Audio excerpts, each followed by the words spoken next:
नमस्कार, अस्सल मराठी किचनमध्ये तुमचं स्वागत आहे। तर आज आपण पत्ताकोबीचं गरमागरम सूप बनवलेलं आहे। तुम्ही बघू शकता असं मस्त झालेलं आहे आपलं सूप। चला तर मग रेसिपीला सुरुवात करूया। आज आपण बनवणार आहोत पत्ताकोबीचे सूप। हे सूप प्यायला खूपच छान लागतं, हेल्दी सुद्धा आहे, पौष्टिक आहे आणि वजन कमी करण्यासाठी सुद्धा आपल्या शरीराला मदत होते। तर त्यासाठी मी इथं 1 वाटी पत्ताकोबी घेतलेली आहे, अशी बारीक कापून घेतलेली आहे। एक छोटंसं गाजर असं उभं कापून घेतलेलं आहे, असे पातळ काप करून घेतलेले आहेत। कोथिंबीर घेतलेली आहे, कोथिंबीर आपल्याला थोडीशी जास्तच घ्यायची आहे। कांद्याची पात घेतलेली आहे थोडीशी मी। एक हिरवी मिरची घेतलेली आहे, कारण मला स्पायसी सूप आवडतं, थोडंसं तिखटच, त्यामुळे मी एक हिरवी मिरची घेतलेली आहे। तुम्ही नाही घेतली तरी चालेल। पाव चमचा मिरेपूड, 3 लसणाच्या पाकळ्या अशा बारीक चॉप करून घेतलेला आहे। अर्धा इंच आलं असं बारीक एकदम चॉप करून घेतलेला आहे।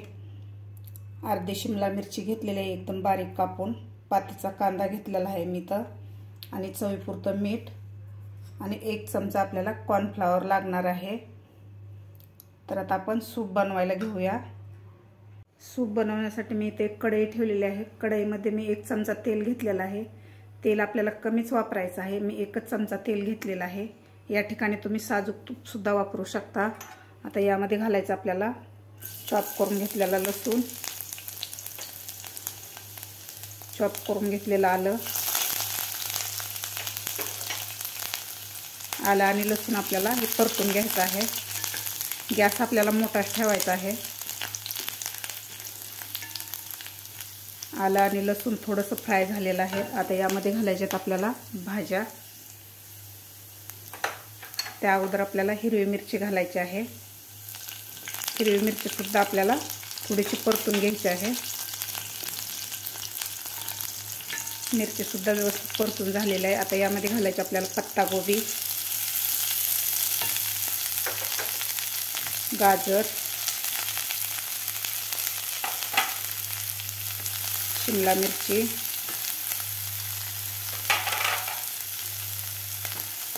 पातीचा कांदा। आता व्यवस्थित आपल्याला हे मोठ्या गॅसवर 2 मिनिट परतून घ्यायचं आहे सगळं भाज्या व्यवस्थित।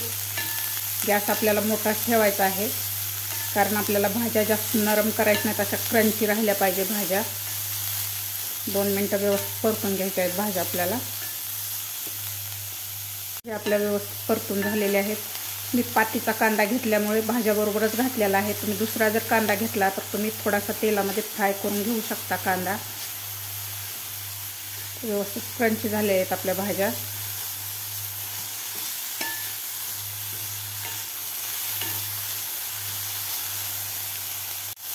भाज्या आपल्या व्यवस्थित परतून झालेल्या आहेत। मोठाच गॅस ठेवलेला आहे मी, मोठ्या गॅसवरच ही भाज्या मी परतून घेतलेल्या आहेत। अशा क्रंची राहिलेल्या आहेत भाज्या आपल्या। आता यामध्ये घालायचं आपल्याला पाणी। तुम्हाला कितपत सूप बनवायचं आहे त्याप्रमाणे पाणी घालू शकता। मी इथं 1.5 ग्लास पाणी घातलेलं आहे। मी 3 लोकांसाठी हे सूप बनवणार आहे। आता पाण्याला आपल्याला व्यवस्थित उकळी काढून घ्यायची, अशी खळखळून उकळी आली पाहिजे पाण्याला। पाण्याला आपल्या उकळी आलेली आहे। तर आता मी इथं कॉर्नफ्लॉवर घेतलेला आहे, यामध्ये थोडंसं पाणी घालून आपल्याला याची एक स्लरी बनवायची आहे। व्यवस्थित मिक्स करून घ्यायचं आहे यामध्ये कॉर्नफ्लॉवर मी व्यवस्थित मिक्स करून घेतलेला आहे पाण्यामध्ये। आता यामध्ये आपल्याला कॉर्नफ्लॉवरची स्लरी घालायची आहे। मी 1च चमचा घेतलेला आहे। आपल्याला सूप जास्त दाटसर नको आहे, पातळच पाहिजे सूप। तुम्ही बघू शकता। आता यामध्ये घालायची आपल्याला कांद्याची पात, कोथिंबीर, काळी मिरीपूड, चवीपुरतं मीठ घालायचं आहे।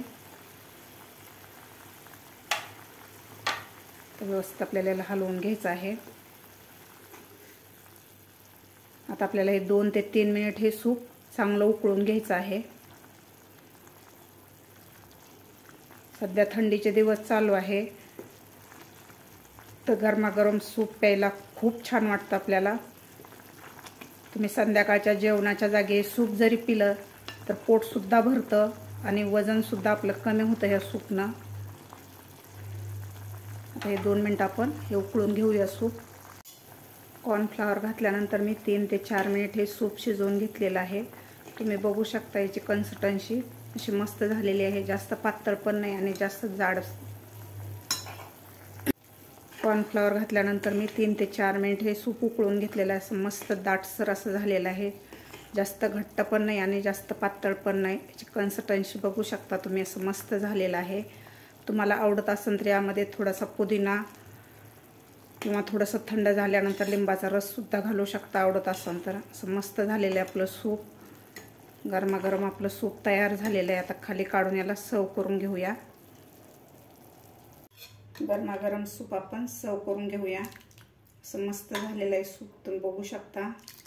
असा कलरसुद्धा छान आलेला आहे सूपचा।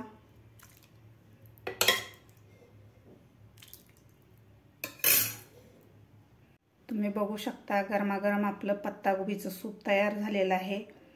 हे प्यायला सुद्धा खूप छान लागतं, पौष्टिक सुद्धा आहे आणि हेल्दी सुद्धा आहे। तुम्ही सुद्धा अशा प्रकारे नक्की करून प्या।